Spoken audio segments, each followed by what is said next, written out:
Karena kalau buat yang menikah pasti tahu, justru dari pas kita menikah, suami istri, kita baru tahu, kok dari, saya pikir saya ini orang baik, saya ini nggak masalah gitu. I'm a nice guy. Waktu saya single, semua orang suka sama saya, pas makin tiba-tiba kok ini kayaknya saya jahat banget gitu loh. Itu actually the beginning of every conflict ya. Selalu kita merasa kita yang benar, kita korban. Betul. Dan setelah married rasanya kan kok ini jadi keluar. Pikirnya ini karena pernikahan saya, karena istri saya, karena suami saya, makanya saya begini. Padahal itu enggak. Justru dengan hubungan kita dengan sesama manusia, yang dosa yang di dalam yang tadinya nggak keluar, itu keluar semua. Justru setelah keluar baru kita bisa bereskan. Intinya adalah sebetulnya konflik kan seperti yang Ko Ferdi bilang, kita menunjukkan kanker kita kan. Dan Tuhan itu yang sedang menyembuhkan kanker kita. Bukan kankernya orang lain. Kankernya kita. Kankernya kita yang sedang disembuhkan. Nah jadinya sebetulnya konflik itu adalah untuk pengudusan kita, mendewasakan kita. Nah apa hasilnya? Nah itu bukan di tangan kita. Apa outcome-nya? Itu bukan sesuatu yang bisa kita manage. Tapi seperti yang tadi Ko Ferdi bilang, ada caranya kemudian apa yang Tuhan sedang lakukan dan bagaimana kita meresponi itu dengan berbelas kasihan dan murah hati.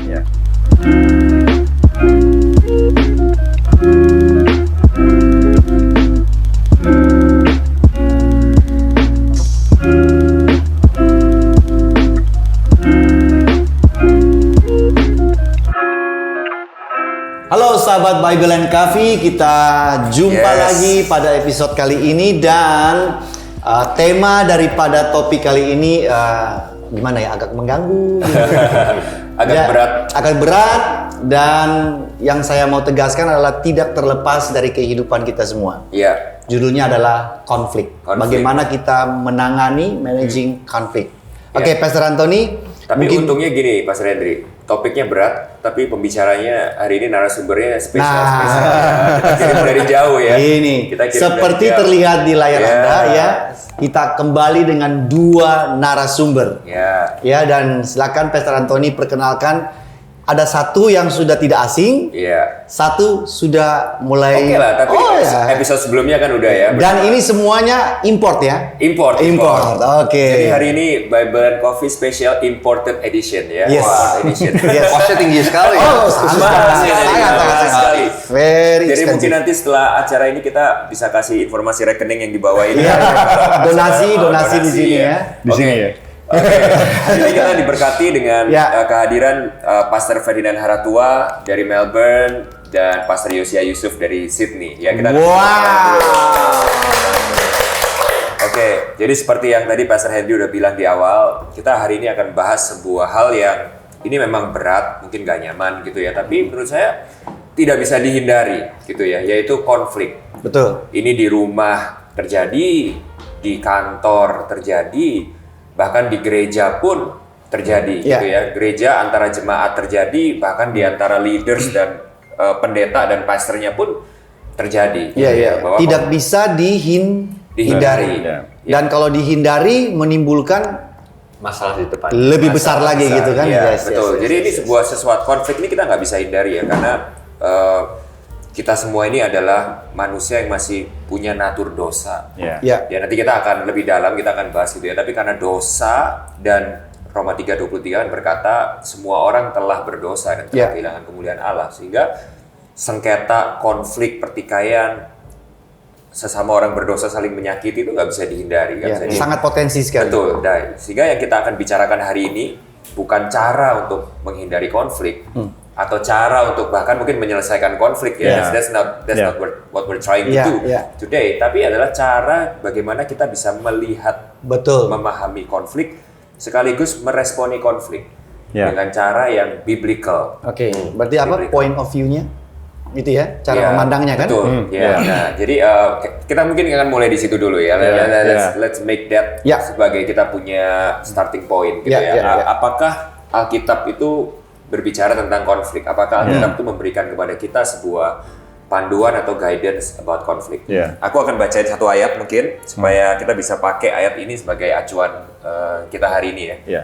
Oke, kita buka Yakobus 4 ya. Yakobus 4 ayat 1 sampai 5 mungkin ya.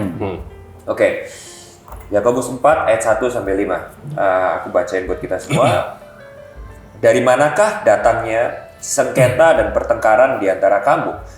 Bukankah datangnya dari hawa nafsumu yang saling berjuang di dalam tubuhmu?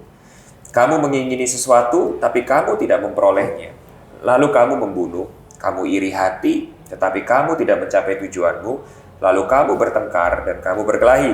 Kamu tidak memperoleh apa-apa karena kamu tidak berdoa. Ya.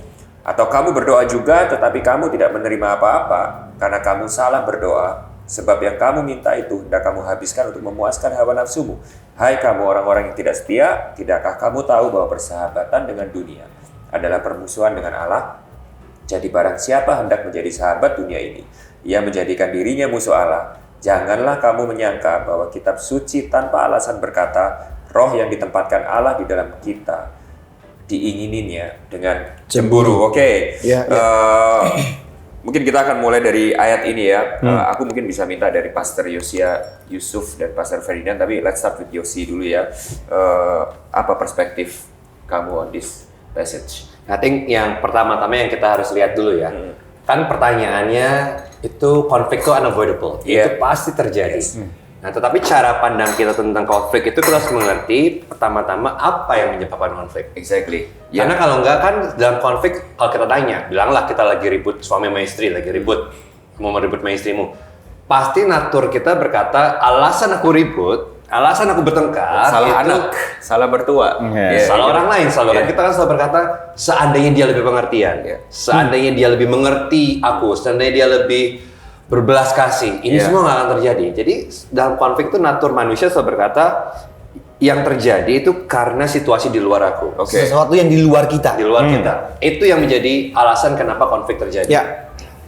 Tapi kalau kita baca Alkitab dan Yakobus berkata di ayat pertama sendiri sudah berkata apa yang menyebabkan pertengkaran dan keributan di antara kamu.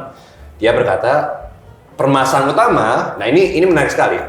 Permasalahan utamanya bukan sesuatu yang di luar, tapi sesuatu yang di dalam. Sesuatu yang di dalam. Dia berkata ada hawa nafsu yang saling berjuang dalam tubuhmu. Jadi sebetulnya prinsip pertama yang kita harus mengerti tentang konflik adalah itu bukan datang dari luar.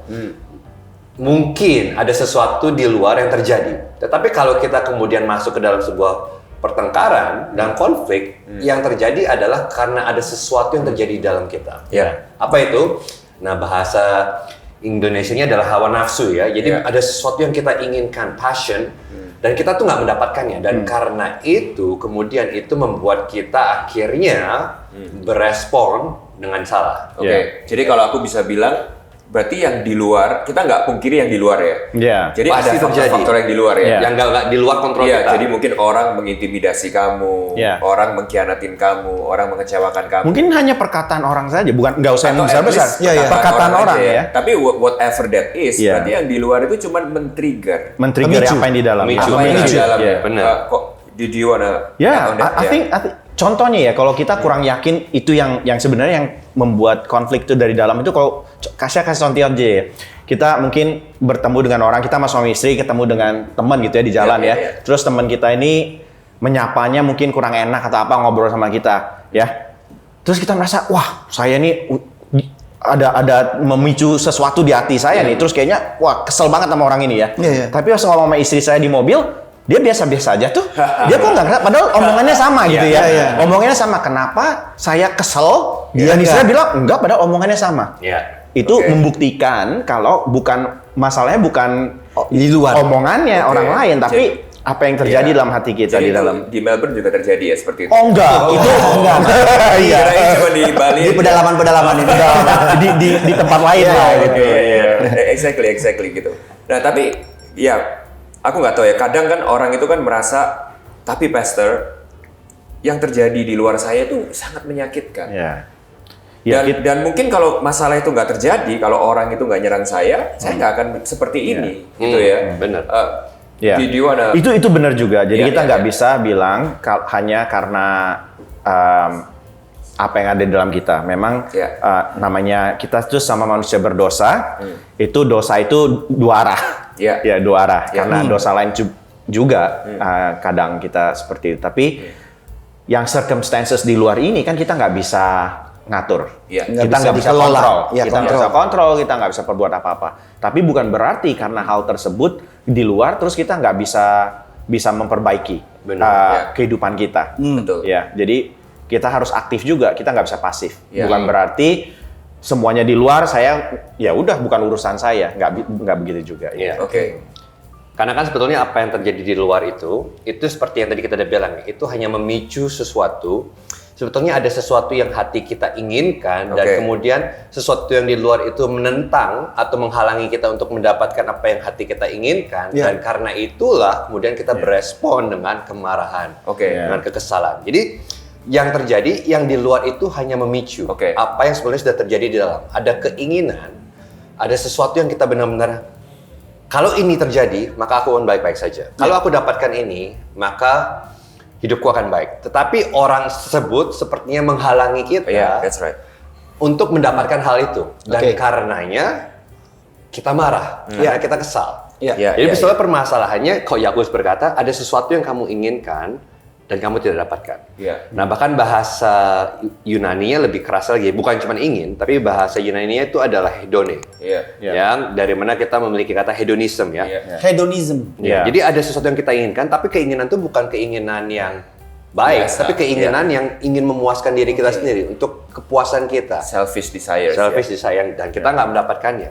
Dan karena itu kita bertengkar. Jadi saya mau highlight bahwa keinginan yang hedonism itu sudah ada kan. Jadi yang di luar, yang eksternal ini cuman men-trigger, memicu yang sudah ada untuk bereaksi atau dengan yang di luar itu. Jadi hedone itu bukan keinginan duniawi ya semata ya, tapi lebih mungkin bahasa yang lebih tepatnya itu adalah self-centered desires. Dan itu kita semua punya. Kita punya sebuah keinginan itu yang gravitasinya itu adalah diri kita sendiri. Keakuan. Keakuan. Dan berarti kalau aku bisa simpulin, konflik, whatever that is, itu basically conflicting desires, right?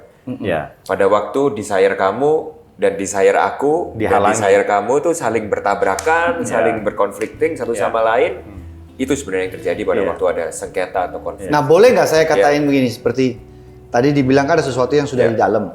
Berarti apakah mungkin ada dua konflik sebenarnya? Yang di luar, yang kelihatan, dengan yang sebenarnya di dalam ini. Yang kita bawa setiap hari, kan? Kan itu makanya Yakobus bilang kan ada passion at war within you. Itu yang pertama masalah. Kalau bahasa Indonesia mungkin hawa nafsumu yang saling berjuang dalam tubuh. Saling berjuang di dalam kita. Jadi passion saya itu bertentangan. Bertentangan. Itu yang terjadi, memang. Jadi bagus banget ya. Jadi Yakobus itu memulai dari apa yang menyebabkan konflik adalah desire yang saling berjuang di dalam tubuhmu. Baru setelah itu Yakobus itu ke arah perbuatannya. Karena itu kamu membunuh, kamu iri hati, ya kan? Kamu bertengkar, kamu berkelahi. Berarti segala macam konflik yang ada bentuk perbuatannya itu dibalik semua itu adalah desire yang saling hedonism. Itu makanya saya bisa bilang kalau sering ngobrol sama, saya melakukan banyak premarital counseling gitu atau counseling, bahkan post-marital counseling Masalahnya itu saya cuma satu. Masalah-masalah pernikahan itu kalau kita mau tarik ke dalam, itu sebenarnya cuma satu, yaitu self-centeredness kita itu. Itu yang membuat kita konflik, ribut, apapun yang kelihatan perbuatannya itu beda-beda, tapi akarnya yaitu. Kalau kita selesaikan masalah itu, kita mengerti masalah itu, semuanya selesai. Sebenarnya. Nah, coba jadi Pastor Ferdinand bisa sekali lagi nggak mungkin menegaskan kepada para viewers kita hari ini kenapa kita itu penting untuk kita tuh mengerti ini. The cause of our conflicts. Kenapa penting untuk kita tuh mengerti ini? Karena kalau enggak kita itu menyelesaikan symptomsnya doang. Jadi menyelesaikan symptomsnya seperti gejalanya aja. Karena kalau kita menyelesaikan gejalanya, itu nanti gejala yang lain bakal keluar lagi, kan? Itu cuma mengobati luka luar. Sedangkan akar yang menyebabkan hal itu kita nggak selesaikan. Untuk itu kita perlu selesaikan akarnya. Jadi gejala-gejalanya itu hilang semua, nggak bakal ada gejala baru lagi. Mungkin kalau ada pun itu nggak bakal se-ekstrim lagi, ada progres, ada progres. Tadinya suami pulang kerja lapar, makanan belum siap, langsung marah. Itu kan keinginan hedonisnya itu nggak terpenuhi, ya kan?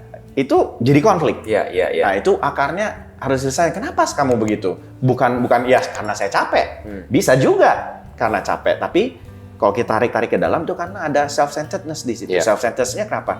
Mungkin ya dia merasa, orang suami tersebut merasa saya patut dilayani. Iya, betul.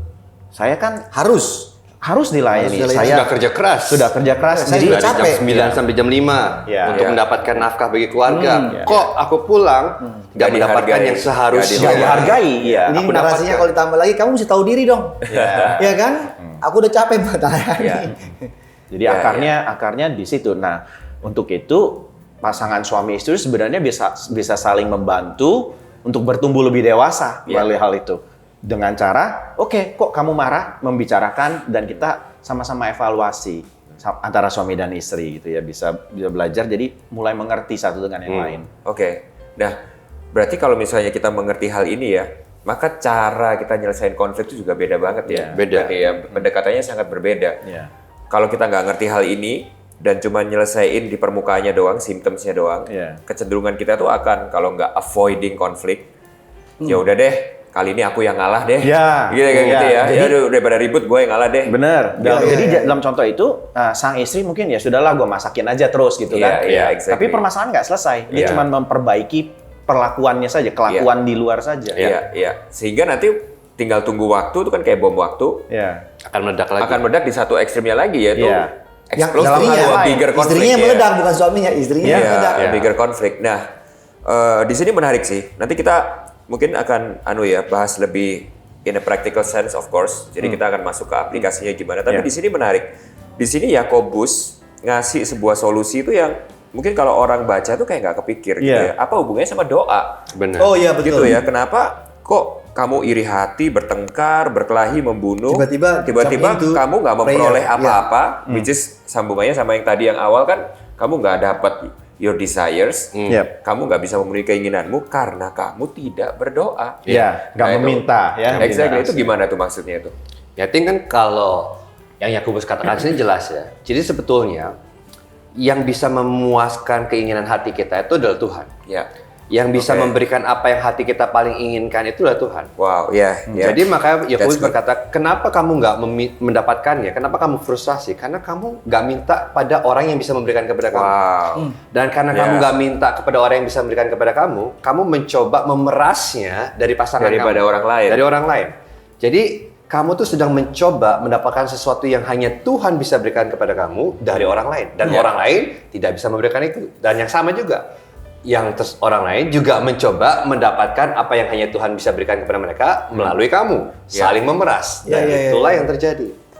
Di sini juga dalam hal meminta, I think jelas juga ya. Karena dia bilang ayat ketiga ya. Kamu berdoa juga tapi kamu tidak menerima apa-apa. Karena jadi, salah. Karena ada salah. Jadi ada berdoa yang benar, ada yang berdoa, ada cara meminta yang benar, ada yang salah.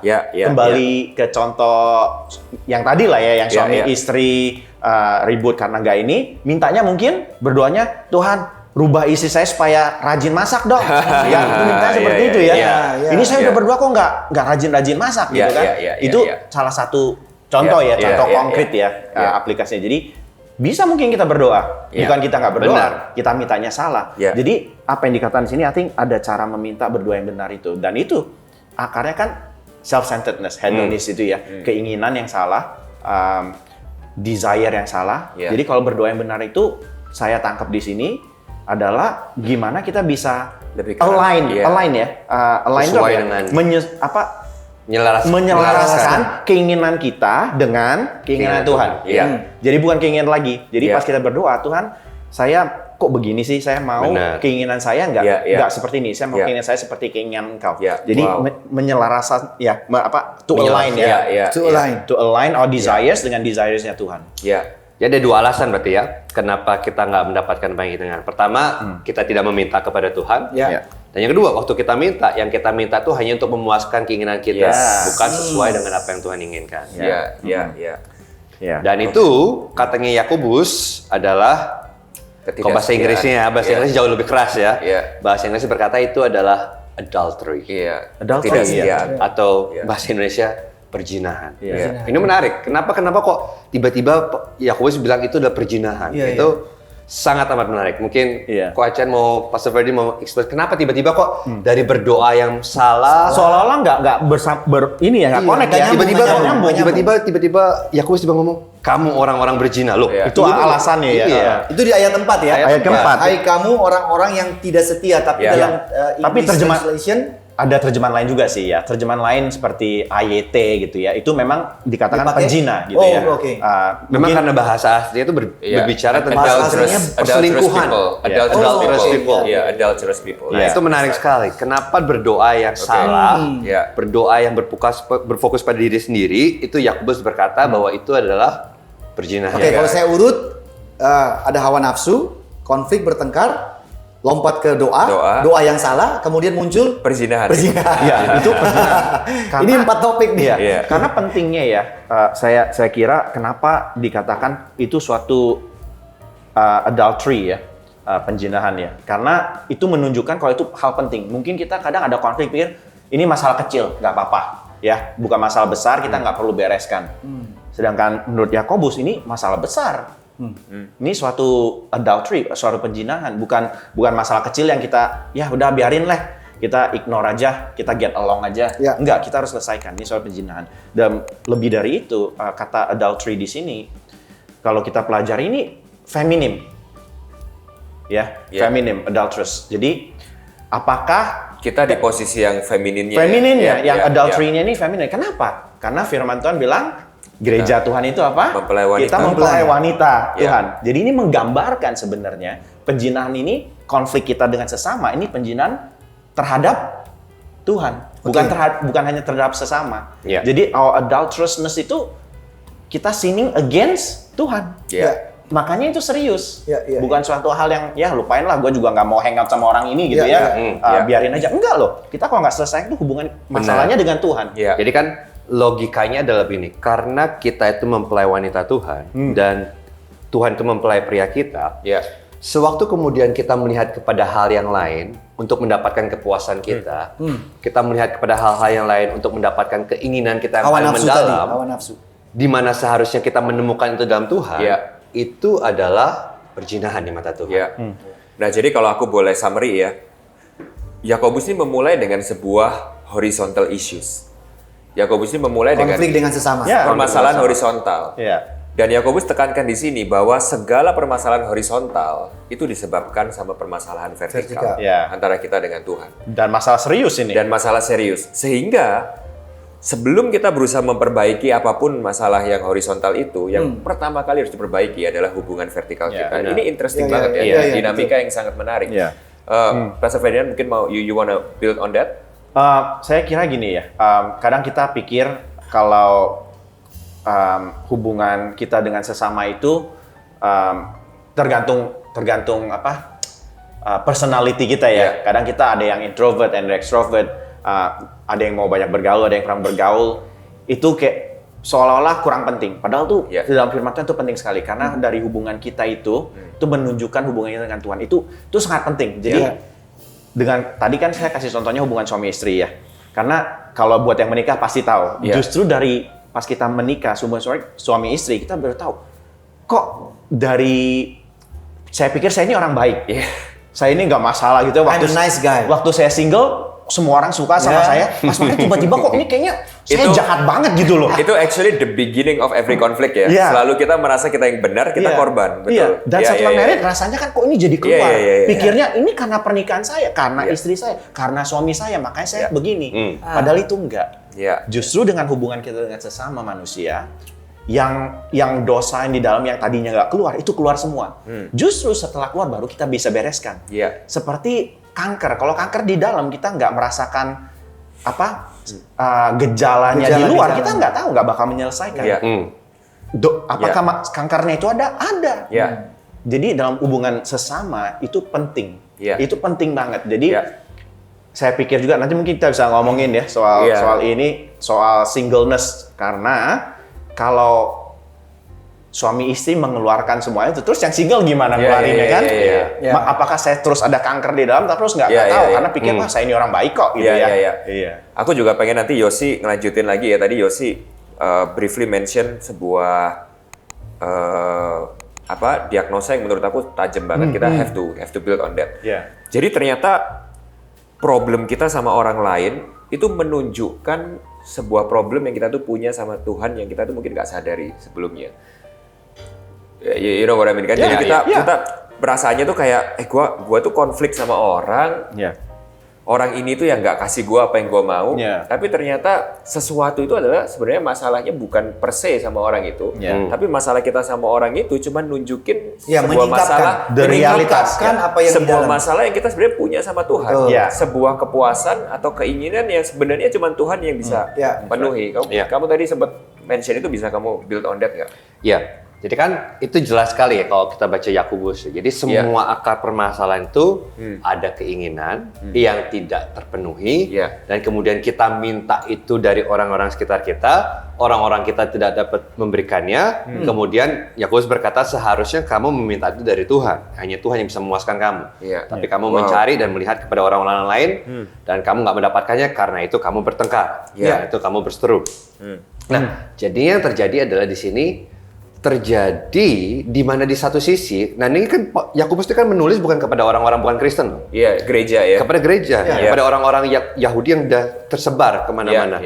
Dan dia berkata bahwa di satu sisi kamu tahu hanya Tuhan yang bisa memuaskan kamu, tapi di satu sisi kamu masih mencari kepuasan itu di orang-orang sekitar kamu, di tempat-tempat lain. Maka dari itu adalah perzinahan di mata Tuhan. Kamu sudah melupakan. Maka itu salah satu contoh terbaik adalah yang terjadi. Untuk menggambarkan ini adalah ceritanya Hosea dan Gomer ya. Kalau kalian tahu cerita di Perjanjian Lama, yaitu digambarkan bagaimana Hosea itu akan menghidupi kisah cintanya Tuhan.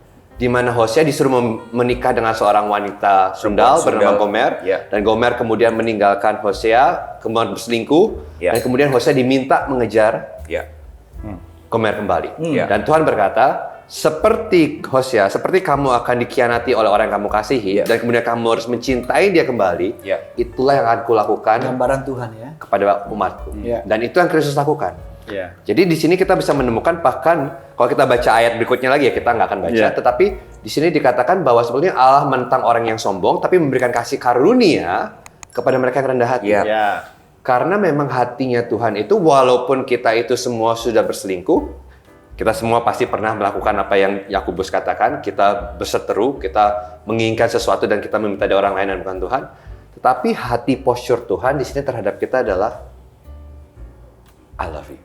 I want to pursue you. I want to give you grace. Aku mau menunjukkan kasih karunia kepada kamu. Dan bukan hanya sekali ya. Dalam cerita Hosea Gomer bukan hanya sekali. Bukan hanya dia menikahi seorang pelacur, tapi pelacur yang sudah lari, sudah dinikahi, sudah dikasih, terus lari, melacurkan diri lagi. Dan Hosea mengejar lagi, membeli kembali, sampai berulang-ulang ya. Sampai dia kan melahirkan 2 anak di luar pernikahan. Tapi Hosea terus kejar dan terus kejar. Dan itulah isi hati Tuhan kepada kita. Nah, ini premis yang penting sekali ya. Jadi premisnya di sini itu adalah Tuhan yang mengejar kita. Ya, kita ini pelacur ini, bukan Hosea yang baik. Bahkan kalau kita lihat di ayat yang ke-5 ya, janganlah kamu menyangka bahwa kitab suci tanpa alasan berkata roh yang ditempatkan Allah di dalam diri kita diingininya dengan cemburu. Jadi kalau aku boleh bilang, segala konflik yang kita alami secara horizontal itu adalah cara Tuhan untuk menarik kita kembali kepada Dia, untuk menemukan bahwa kepuasan yang kita cari itu nggak bisa ditemuin di dalam orang-orang terbaik di sekitar kita sekalipun.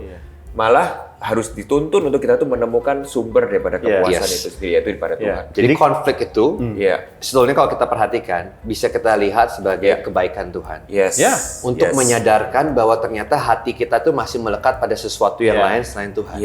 Istilahnya kanker itu ditunjukkan gitu sama Tuhan. Ini kanker loh, ada kanker di dalam. Supaya kita bisa lari kepada dokter yang bisa nyembuhin gitu ya. Dan dikatakan di sini kecemburuan itu sangat penting. Saya kira ya, karena ini kadang kita merasa kalau kita konflik, kita melakukan kesalahan, kita itu cuma melanggar hukuman Tuhan, melanggar perintah Tuhan. Kalau kita cuma melihat hanya suatu pelanggaran perintah Tuhan, reaksi kita apa? Respon kita apa? Ya kita lebih baik lagi aja. Lain kali saya nggak mau melanggar. Itu nggak menyelesaikan masalah, karena masalah di sini ini Tuhan cemburu, ada kecemburuan. Dan kita digambarkan kena penjinah. Jadi ini lebih dalam dari hanya suatu perilaku. Jadi waktu kita tidak taat sama Tuhan, itu bukan pelanggaran peraturan Tuhan. Kita sudah berselingkuh, kita udah break God's heart, not just His law. Itu jauh lebih dalam daripada hanya melanggar peraturan. Kita sudah menghancurkan, meremukkan hati Tuhan, menyedihkan hati Tuhan saat kita melanggar. Dan kecemburuan Tuhan itu bukan kecemburuan yang negatif ya. Itu yang kita harus underline juga. Waktu Tuhan cemburu ilahi. Yaitu kenapa? Karena Dia tahu Dialah pengantin pria utama kita. Dialah satu-satunya yang bisa memuaskan kita. Dia satu-satunya yang bisa memberikan apa yang hati kita paling inginkan. Dan karena itu Dia cemburu. Karena waktu kita melihat kepada orang yang lain atau sosok yang lain untuk mendapatkan apa yang hanya Tuhan dapat berikan, Dia tidak puas. Kenapa? Karena Dia tahu hanya Dia yang bisa memberikannya. Jadi kecemburuannya itu bukan kecemburuan seperti kalau kita model-model ABG gitu ya, yang saling cemburu-cemburu yang negatif, bukan. Tapi ini adalah kecemburuan yang benar-benar berdasarkan karena Dia mau yang terbaik buat kita, dan Dia tahu Dialah yang terbaik. Dialah yang bisa memuaskan kita, dan Dia nggak mau kita mendapatkan yang second best. He is the best. Nah, jadi karena itu Dia cemburu dengan cemburu ilahi yang berkata, ini loh, ini betapa aku mengasihi kamu dan hanya aku yang bisa memuaskanmu. Karena itu jangan cari ke orang lain, jangan minta ke orang lain. Maka itu datanglah dengan rendah hati karena aku memberikan anugerahku kepada mereka yang rendah hati. Tadi yang cerita Hosea sama Gomer itu menarik. Mungkin kalau orang salah lihat ya, salah tafsir, mereka menempatkan diri sebagai Hosea. Dan play victim. Dan play victim bahwa, loh, gue yang rugi. Aku dikhianatin terus-menerus gitu. Dan Tuhan suruh kita mengampuni. Dan saya tuntut sekarang. Kan gitu kan. Tapi dia lupa bahwa sisinya sebenarnya dia yang Gomer. Bukan dia yang Hosea. Nah, point of view seperti ini mungkin apakah itu bisa membantu seseorang untuk mereka tuh sadar bahwa the root-nya itu, akar konfliknya itu bukan di eksternal, tapi internal. Cuman pada realitanya kan waktu kita berkonflik dengan orang lain, emosi terlibat, perasaan terlibat, kita jadi blind, jadi buta. Dan mata kan selalu melihat keluar, bukan melihat ke dalam hati. Nah, mungkin Pastors bisa kasih insight buat kita semua pada saat momen itu kan sulit sekali untuk kita managing konfliknya. Bahwa, jangan lihat keluar, kamu mesti lihat ke dalam. Kamu Gomernya, kamu bukan Hoseanya. Paham ya? Nah, ini gimana tension waktu saat itu tuh? Saya pernah mendengar, saya lupa nih siapa yang ngomong ya. Saya pernah mendengar ada satu pendeta ngomong gini. Dalam konflik, kan panas nih. Panas. Tapi kalau kita sudah mengerti prinsipal ini, dalam konflik, begitu kamu mulai panas, katakan ini kepada orang yang kamu berkonflik. Kamu tahu apa akar permasalahannya? Aku menginginkan sesuatu, tapi aku tidak mendapatkannya. Dengan mengakui itu saja, itu sudah langsung temperature di ruangan itu langsung drop. Kenapa? Karena kita sudah mengakui sebetulnya permasalahannya adalah ada sesuatu yang aku inginkan, dan aku nggak dapatkan. Dan at least untuk bisa mengakui itu dan mengeluarkan itu secara verbal, kata-kata itu akan langsung membuat pasangan atau orang yang kita lagi konflik itu langsung balonnya kempes. Ini ada sesuatu di dalam dia yang dia tidak dapatkan, dan mungkin berharap juga dia akan menyadar, ya memang aku juga ada sesuatu yang aku inginkan yang aku nggak dapatkan. Nah, ini tentu bukan solusi yang langsung formula yang paten ya. Bukan formula paten, tapi setidaknya dengan mengakui itu membuat kita saling menenang dulu, dan kemudian kita bisa mengambil waktu untuk kemudian melihat sebetulnya apa yang terjadi di diri kita masing-masing. That's good. Kalau kita lihat tadi Yakobus selanjutnya yang ke-7 ya, dikasih solusinya sebenarnya. Dia bilang solusinya itu ya lari. Larinya kemana? Larilah kepada Tuhan, tunduk kepada Tuhan, terus lawanlah iblis ya. Resist the devil, right? Jadi kalau ada konflik ini sebenarnya masalah evil, it's an evil thing, bukan masalah kecil. Dan caranya itu gimana? Kita humble ourselves before God, kita tunduk kepada Tuhan, humility. Betul. Perikop itu ayat terakhirnya ditutup dengan nasihat terakhirnya adalah rendahkanlah dirimu di hadapan Tuhan. Dan Ia akan meninggikan. Tapi di ayat 6 juga sudah muncul tuh, Allah menentang orang congkak, exactly. Tetapi mengasihani orang yang rendah hati, ayat 6 ya. Di ayat 6. Nah, ini berarti kan kedua belah pihak mesti cepat sadar bahwa saya congkak apa rendah hati. Betul. Kalau enggak kan nggak bisa turun temperaturenya. Jadi definisinya congkak itu adalah kalau kita merasa kita ini yang benar, kita nggak salah. Kita nggak salah. There is nothing wrong with us. Yeah. Ini benar-benar salahnya dia nih. There is nothing wrong with us gitu. Dan bahkan ayat janjinya Tuhan adalah waktu kita merendahkan diri kita. Tuhan berkata Dia yang akan mengangkat kita exalt. Jadi kita nggak harus membuktikan bahwa kita yang benar di hadapan orang yang kita konflik. Tapi kalau kita sudah punya kerendahan hati dan menyadari apa yang terjadi di hati kita, dan kita izinkan kemudian bagaimana Kristus dan perbuatan Kristus itu kemudian mengobati hati kita, dan kita mengaku itu di hadapan Tuhan, yang akan terjadi adalah Tuhan bilang, jangan khawatir. Ini janji loh. Dia yang akan meninggikan kita. He will exalt us. He will. Jadi nggak harus menang ya. Jadi dalam konflik kan kita nggak berbicara topik siapa ini yang menang ya. Siapa yang menang. Kita kan berbicara tentang ini menangani, mengelola konflik. Dan kalau kata yang dipakai adalah menangani atau mengelola, manajemen, itu kayaknya nggak bisa one time, terus udah done gitu kan? Bisa. Perfect gitu. Tapi kayaknya ini seperti sebuah exercise. Karena tadi kita di awal bilang konflik tidak bisa dihindarkan. Benar. Dan happens every day. Nah itu gimana? Apa exercise ini sebuah keharusan, kewajiban, dan how you do that? Maksudnya bagaimana bisa lakukan ini? Sep, itu bagus banget pertanyaannya, karena kadang kita pikir terutamanya buat yang rada alpha gitu ya, pikir wah ini kan kita harus bertumbuh selesain gitu kan, terlalu konfrontasi sama orang, dan juga kalau lagi kena masalah mau cari masalah, dia bilang kan saya mau bertumbuh gitu. Bukan cuma orang alpha doang, orang yang mungkin mindset itu task oriented, lagi dia harus selesai men gitu ya. Terus tambah lagi Pak, isunya harus beres. Orang yang berpikir dia rohani. Lebih bahaya ya. Dia spiritual, I am spiritual leaders, ya kan? Dan dia pikir, saya spiritual, kamu enggak, kamu yang penyebabnya. Nah, ini gimana? Itu justru firman Tuhan tuh mungkin yang lain-lain juga membantu. Saya teringat dengan Efesus tadi pas lagi bincang-bincang saya lihat Efesus 4 itu menunjukkan apa sih yang kita sebagai orang percaya itu tujuan kita apa sih? Kita hidup ini untuk apa sih?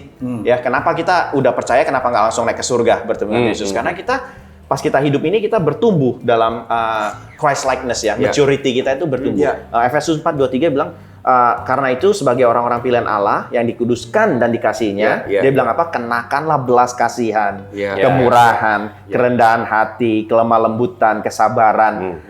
Seorang kepada yang lain sabar, dan seorang kepada yang lain ampunilah dia, sama seperti Tuhan yang telah mengampuni kamu. Demikianlah juga kamu harus mengampuni. Hidup mengampuni itu suatu lifestyle yang harus kita hidupi. Nah, ini pertanyaan pentingnya sih, I think di sini nih ya. Ini mungkin menuntun kita kepada bagian akhir juga. Ini yang paling penting menurutku. Jadi kalau misalnya kita udah melihat konflik itu dengan kacamata seperti tadi, bahwa konflik itu unavoidable, dan penyebab konflik itu ternyata bukan faktor eksternal, ternyata internal kita, dan ternyata solusinya itu bukan terletak pada manusianya, tapi ternyata mengarahkan kita kepada Tuhan. Nah, ini membuat kita juga akan mengukur goal dari managing konflik kita ini berbeda.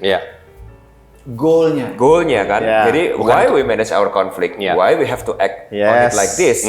Ternyata kan bukan sekedar kayak mendapatkan our desire, karena mungkin orang kan mikirnya gitu kan, aku harus menangani konflik ini supaya akhirnya aku bisa dapat apa yang aku inginkan dari orang itu, atau kita bisa rekonsiliasi atau apa. Damai. Nah, tapi kalau di sini ternyata bahwa even di dalam horizontal conflict pun ternyata the main thing itu tentang hubungan kita sama Tuhan, kedewasaan kita. Iya, berarti kan ternyata di sini kalau aku bisa summary ya, berarti ternyata goalnya itu bukan tentang orang lain atau apa, tapi ternyata tentang bagaimana kita mengenal Tuhan lebih lagi dan mendapatkan Tuhan lebih lagi. Kita lebih erat lagi. Jadi nggak ada jaminan ya, nggak ada jaminan konflik akan selesai. Betul. Tidak ada jaminan. Tidak ada jaminan. Jadi kalau misalnya Anda ini mendengar podcast ini dan berharap ini menemukan cara untuk memenangkan konflik, kayaknya enggak deh. Salah. Ya, betul. Karena memang ada sangat kemungkinan besar bahwa konflik ini akan terus berlanjut. Orang itu tetap ninggalin kita. Orang itu tetap mengkhianati kita. Gerejanya mungkin tetap split. I don't know. Orang yang tidak berkonflik cuma satu aja. Orang yang udah mati. Berkonflik lagi. Maksudnya hasilnya itu mungkin nggak berubah gitu loh. Tetapi yang kita lihat seperti tadi, intinya adalah sebetulnya konflik kan seperti yang Ko Ferdi bilang, kita menunjukkan kanker kita kan. Dan Tuhan itu yang sedang menyembuhkan kanker kita. Bukan kankernya orang lain. Kankernya kita. Kankernya kita yang sedang disembuhkan. Nah, jadinya sebetulnya konflik itu adalah untuk pengudusan kita, mendewasakan kita. Nah, apa hasilnya? Nah, itu bukan di tangan kita. Apa outcome-nya? Itu bukan sesuatu yang bisa kita manage. Tapi seperti yang tadi Ko Ferdi bilang, ada caranya kemudian apa yang Tuhan sedang lakukan dan bagaimana kita meresponi itu dengan berbelas kasihan, dengan murah hati. Nah, saya tambahkan satu aja ya. Di ayat 11 dan 12 sebetulnya di Yakobus 4, menurut saya ini masih berhubungan dengan konflik. Nah, itu dikatakan di Yakobus 4 ayat 11 dan 12, saudara-saudaraku, janganlah kamu saling memfitnah.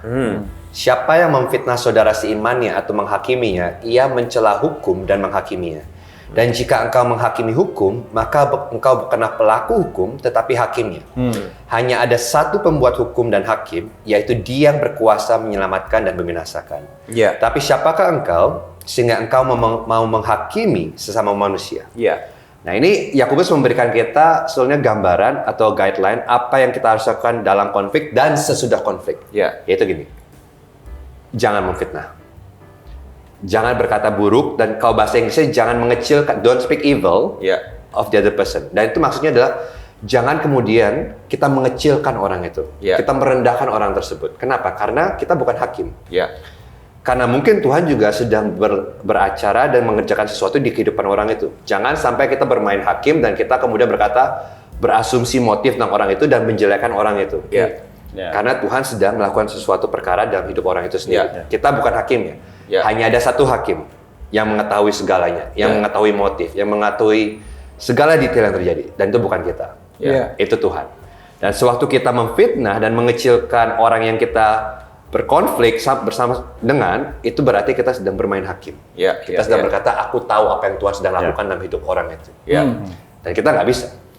We're not the judge. Tapi mungkin, habis ini Ko Acan boleh tambahkan, kalau kita mengerti itu, sebetulnya siapa posisi kita di hadapan Tuhan? Sebetulnya hakim yang adil itu adalah Tuhan itu sendiri. Dan Dia tahu kita menyeleweng. Dia tahu kita berselingkuh. Dia tahu kita menginginkan sesuatu yang lain. Tapi apa yang Tuhan lakukan dengan kita? Dia menunjukkan kasih karunia kepada kita. Jadi kita seakan-akan kayak hati kita tuh di shift fokusnya bukan kepada kesalahannya orang itu. Tapi Tuhan mau kita fokus kepada diri kita sendiri. Karena kalau ini kayak lagi di pengadilan, di courtroom, kita ini bukan di posisi penuntutnya. Kita berdua ini di posisi yang salah gitu kan. Penuntutnya tuh, hakimnya tuh Tuhan. Yes, exactly. Tetapi gimana kemudian Tuhan mengampuni kita, menunjukkan kasih karunia kepada kita, memeluk kita. Kalau kita mengerti itu, di mana posisi kita, itulah yang akan memampukan kita juga untuk kemudian tidak memfitnah dan mengecilkan dan menjelekkan orang-orang yang berkonflik dengan kita. Karena kita orang yang bersalah, tapi Tuhan itu masih mengasihi kita, mengampuni kita.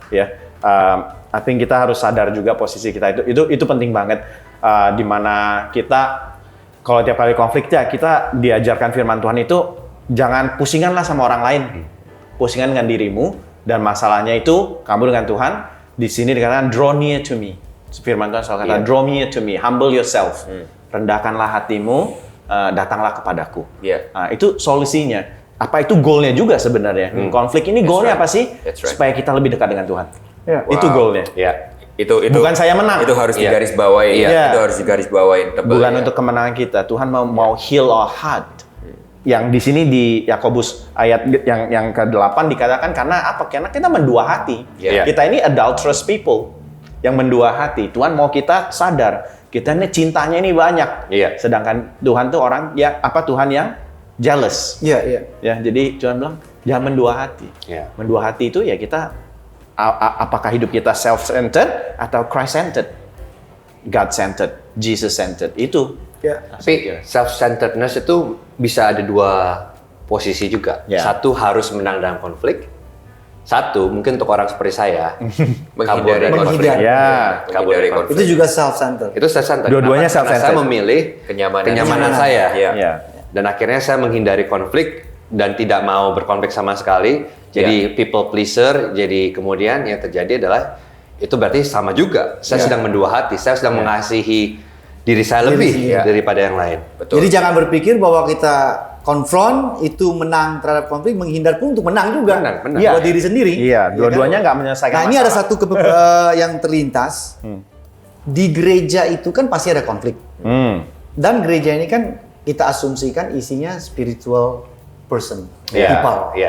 Tapi pada kenyataannya tuh biasanya di gereja itu yang lebih susah. Lebih ganas konfliknya. Lebih ganas konflik. Ganasnya mungkin nggak di depan-depan, dia akan ganas di belakang, akan muncul gosip dan segala macam. Nah, harusnya ya, idealnya itu kan lebih cepat terselesaikan. Kalau kita praktekkan Yakobus 4 ini, masing-masing lihat dirinya sendiri, hatinya dia, hubungan vertikal gitu kan. Tapi bagaimana menurut pastor bahwa mungkin punya pengalaman nih di gereja, di komunitas rohani, bahwa lebih sulit untuk menangani nih, entah kita dengan orang lain atau ada dua pihak yang berkonflik. Kira-kira gimana? Mungkin permasalahan utamanya menurut saya adalah, kalau saya lihat diri saya sendiri ya, kesombongan rohani. Itu yang membuat sangat amat susah untuk kita menangani konflik dengan baik. Karena kita selalu merasa bahwa aku lebih dewasa rohani daripada kamu, aku lebih tahu Alkitab daripada kamu, aku lebih mengerti, hubunganku lebih dekat dengan Tuhan daripada kamu. Dan bahkan seringkali, at least dalam konflik yang saya alami, sangat mudah untuk menggunakan ayat-ayat Alkitab. Yang lebih susah lagi ya. Sekarang bukan konflik dengan perkataan manusia saja. Tadi apa? Justify. Iya, kita menjustify posisi kita, membenarkan posisi kita dengan menggunakan ayat-ayat Alkitab. Dengan salah konteks. Dengan salah konteks. Dengan itu salah konteks itu dia. juga. Salah aplikasi. Sudah justify salah konteks. Nah, jadi itu akan membuat jadinya ketegangan itu semakin menaik, bukannya menurun malah menaik. Karena sekarang kita udah menggunakan ayat, dan kalau udah menggunakan ayat kan perdebatan ayat. Nah itu bukan hanya itu ya, itu menunjukkan otoritas kan. Kita bilang ini otoritasnya udah otoritas Tuhan nih. Ini udah firman Tuhan yang bilang. Itu salah satu mungkin bisa sampai yang paling parahnya ya, itu termasuk spiritual abuse. Kalau itu terjadi itu spiritual abuse ya. Jadi itu harus dihindarkan sebenarnya melakukan itu, terutama buat para pemirsa yang punya posisi dalam gereja. Para pemimpin, para pemimpin, leaders, para leaders, itu bahaya. Kita bisa. I think aku juga pengen ambil kesempatan ini buat ngingetin sih ya, buat terutama buat kita para leaders dan para pastor. Yang pertama adalah don't be surprised by conflicts. Jangan kaget sama konflik gitu. Justru kita sebagai pastor and leaders itu justru harus jadi orang yang pertama yang harus siap dengan konflik, anticipate konflik gitu kan, karena konflik itu adalah bukti bahwa kita ini masih diproses, dikuduskan, dimurnikan. Dan gereja adalah tempat itu. Gitu. Jadi number one rule ya buat pastor dan leaders, jangan avoid konflik. Gitu ya. Dan di dalam kasus ini juga peringatan yang kedua adalah jangan pernah berpikir bahwa kita itu bukan termasuk dalam salah satu penyebab konflik itu. Gitu. We are not the righteous one. Jesus is the righteous betul. one. Dan kita ini ya bagian dari orang yang dikuduskan di dalam komunitas kita. Gitu, bahwa kita masih berdosa, kita masih punya desire, self-centered desire yang hopefully lewat segala konflik pastoral dan pelayanan kita itu juga menuntun kita untuk bisa menikmati Tuhan lebih lagi, bertobat, mencari Tuhan lebih dan lagi. ini jadi kalau kita punya prinsip seperti itu dalam bergereja, itu baru kita bisa bertumbuh. Dan kita nggak takut untuk, kita nggak perlu pakai topeng lagi. Betul. Topeng kita bisa ditinggal di rumah. Kita nggak perlu berpura-pura lagi. Kita bisa lihat, bisa membiarkan kelemahan kita, kekurangan kita, apa adanya dengan sesama teman di gereja. Karena kita, I'm okay, I'm not perfect gitu ya. Saya nggak perfect, saya lemah, saya masih orang berdosa. Jadi merasa oke, karena saya nggak harus yang terbaik, bukan dengan righteousnya. Aku tadi mau singgung itu juga gitu ya. Karena kalau kita baca lanjut Yakobus sampai ke pasal berikutnya di Yakobus 5 ayat 16 kan, Yakobus kasih kepada kita sebuah encouragement on a habit yang kita perlu lakukan kan dengan sesama kita, yaitu Yakobus 5 ayat 16 ya, karena itu hendaklah kamu saling mengaku dosamu dan saling mendoakan supaya kamu sembuh. Doa orang yang benar bila dengan yakin didoakan sangat besar kuasanya. Maksudnya James doesn't even shy away from the fact bahwa di dalam komunitas itu, hey, it's okay. Ini terjadi. Saling mengaku dosa itu bukan sesuatu yang dan harus terjadi. Harus dilakukan. Nggak bisa dihindarkan. Harus dilakukan. Dan doa orang benar itu bukan berarti doa Tuhan ampuni dia. Tuhan buat dia bertobat. Bukan. Doa orang benar seperti tadi Yakobus bilang, kita mengaku dosa kita. Jadi waktu kita berdoa, waktu kita kemudian attitude kita untuk berrekonsiliasi, bukanlah kamu salah. ini harus kamu lakukan. Tapi untuk kita mengakui bagian kita yang salah dan izinkan Tuhan kemudian membukakan kepada orang itu bagian yang salah, saling mengaku dosa. Itulah the righteous prayer. Dan saya juga jadi karena attitude kita seperti itu ya, kita terutama saya sekarang aku switch putting my pastor head ya, sebagai para leaders, para pemimpin, kita bisa terima koreksinya orang. Benar. Jadi kalau orang mengasih koreksi masukan pada kita, reaksi pertama kita apa? Itu aja lihat. Apa yang mungkin bukan reaksi apa yang keluar dari mulut ya. Reaksi pertama dalam hati kita, apa yang keluar dari hati kita? Ya. Apakah itu siapa lo? Lo nggak ngaca gitu kan? Apa langsung I have hurt you, saya sudah melukai hatimu. Jadi kalau tadi Yosi bilang two extremes-nya, kalau yang sini mungkin langsung marah gitu kan, lu siapa lu ngomong kayak gitu sama gua. Tapi di satu sisi juga apakah itu menghancurkan kita? Benar nggak? Ada pastors yang mungkin tipe model yang lebih introvert, lebih soft, kena kritik tuh hancur banget langsung. Aku bukan pastor yang baik, aku mengecewakan dombaku, aku tidak layak. Mungkin sudah waktunya aku pindah gereja, keluar gereja. Dan itu masalahnya identitas ya. Itu semua masalah identitas, karena identitasnya apakah dia marah atau dia hancur, itu karena identitasnya di status dia itu, karena kebenaran dia. Dia merasa dia hebat. Kalau dia hebat, dia baru sebagai pendeta yang hebat, pemimpin yang hebat. Dan pakai bahasanya Yakobus tadi adalah karena kamu tidak berdoa, kamu nggak cari identitas itu di source yang benar. Kita berkonflik seringkali kan ada suka mengutip doa Yesus waktu di salib. Bapa ampunilah mereka. Karena mereka tidak tahu apa yang mereka perbuat. Musuhnya doa itu, Bapa ampunilah saya tidak tahu dosa apa yang saya perbuat. Karena mereka di situ termasuk kita. Itu sombong sekali ya. Sombong sekali doa itu Yesus kan. Kita memposisikan kita Yesus. Kita memposisikan kita Yesus. Itu sombong sekali.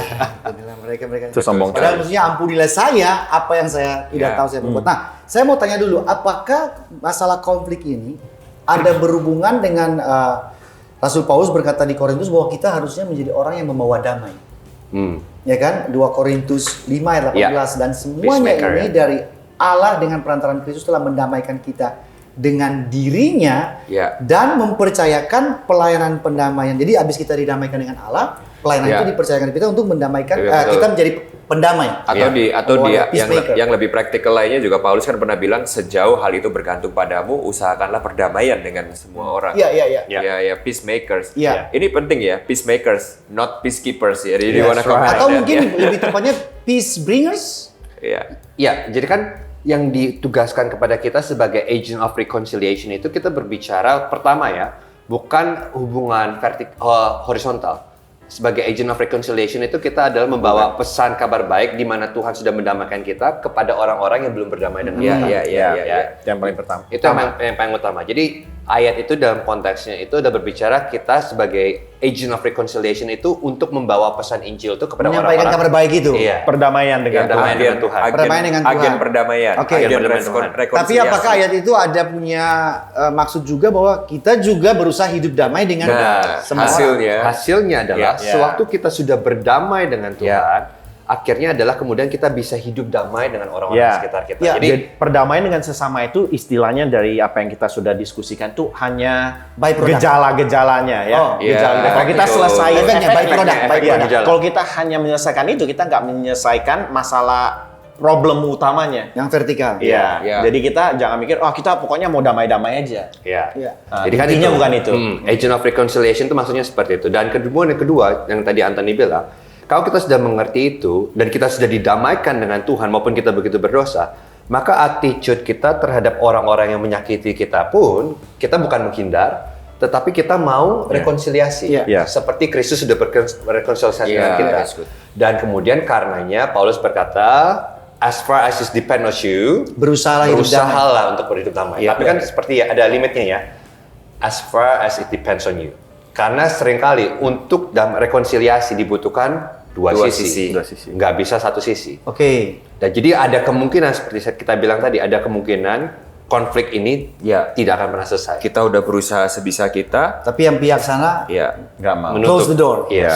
Dan itu mungkin. Sangat mungkin, betul. Dan itu kita bisa berdoa, Bapak ampunilah mereka, soal mereka tidak tahu apa yang mereka berbuat. Dan juga mungkin kita berdoa kepada diri kita sendiri ya, untuk sabar, untuk nggak menghakimi. Kita juga perlu bertumbuh terus. Karena pertumbuhan kita yang kita bisa kontrol dalam hal ini ya. Kita bisa melakukan sesuatu untuk pertumbuhan kita supaya lebih erat dengan Tuhan. Yang orang lain itu ya dia sama Tuhan kadang yang harus perlu waktu. Berarti dalam hal ini kita nggak bisa mengontrol orang lain, nggak bisa manage orang lain, tapi yang kita bisa lakukan adalah dengan diri sendiri. Benar. Jangan sampai itu penting banget karena kalau enggak kita itu jadi manipulator. Manipulator. Kita memanipulasikan orang. Betul. Itu bahaya sekali. Kalau kita udah mikir masalahnya di orang ini. Dan kita punya posisi. Dan betul. Saya pemimpin. Waduh, itu bahaya sekali. Itu khususnya sering kali terjadi dalam hubungan posisi. Kalau kita bicara konflik dalam gereja konflik dalam gereja, nah itu yang sering kali terjadi. Karena orang-orang yang quote-unquote memiliki title yang seharusnya jadi pemimpin rohani, position. Justru mereka bukannya merendahkan hati mereka, bukan merendahkan diri mereka di hadapan Tuhan. Mereka melihat posisi itu sebagai privilege untuk meminta orang-orang yang di bawah mereka untuk bertobat. Sangat mungkin sekali. Padahal seharusnya pemimpin dan pendeta itulah orang yang bertobat terlebih dahulu. Yang memberikan contoh untuk bertobat itu yang di-expect dari Alkitab adalah seorang leadernya, pastornya, bukan orang jemaatnya atau orang dipimpinnya. Jangan kebalik. Ini tricky loh, tricky. Jangan kebalik. Repentant heart lah. Iya, jadi kalau balik ke poin pertamanya tadi Yakobus kan udah ngingetin kita bahwa setiap kita ini punya desires, kita punya hedone yang kita pengen puaskan. Jadi pastors, leaders jangan pernah merasa bahwa kita ini sama sekali nggak punya agenda. Kita nggak bisa luput daripada itu. Jadi kalau kita akui mau secara jujur, kita semua ini punya agenda, motif yang kadang kita ini harus benar-benar reflektif. Kita punya keinginan yang memuaskan diri kita sendiri. Semua. Jadi kalau tadi Pastor Ferdy bilang hati-hati, jangan manipulatif. Kita harus sadar bahwa natur kita itu adalah we are manipulators. Iya. Dan bahayanya itu kita pakai ayat-ayat. Betul.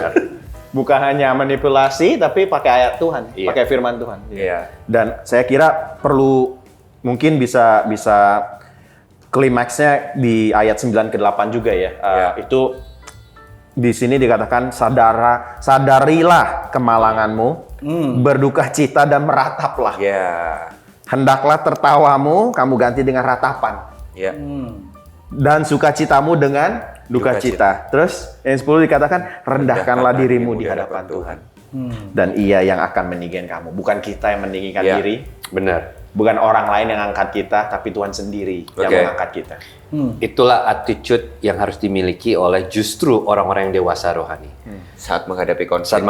Jadi kan pertanyaannya kan gini, dalam konflik itu pasti harus ada seseorang yang memulai pertobatan terlebih dahulu. Siapa yang bertobat terlebih dahulu dalam sebuah konflik? Yang lebih dewasa rohani. Bukan penuntutan, bukan menuntut satu bertobat, bukan. Justru yang lebih dewasa rohani, mereka lah yang harus bertobat terlebih dahulu. Aku suka bahasanya Tim Keller bahwa forgiveness is costly. Pengampunan itu nggak pernah gratis. Jadi jadi pada waktu dua orang ini berkonflik kan harus ada satu orang yang memulai pengampunan itu. Berseteru. Betul. Dan orang yang memulai pengampunan itu adalah harus seseorang yang bersedia untuk membayar harganya terlebih dahulu. Dan kita nggak akan bisa lakukan ini kalau kita nggak ingat bahwa Yesus Kristus sudah bayar harga yang jauh lebih mahal.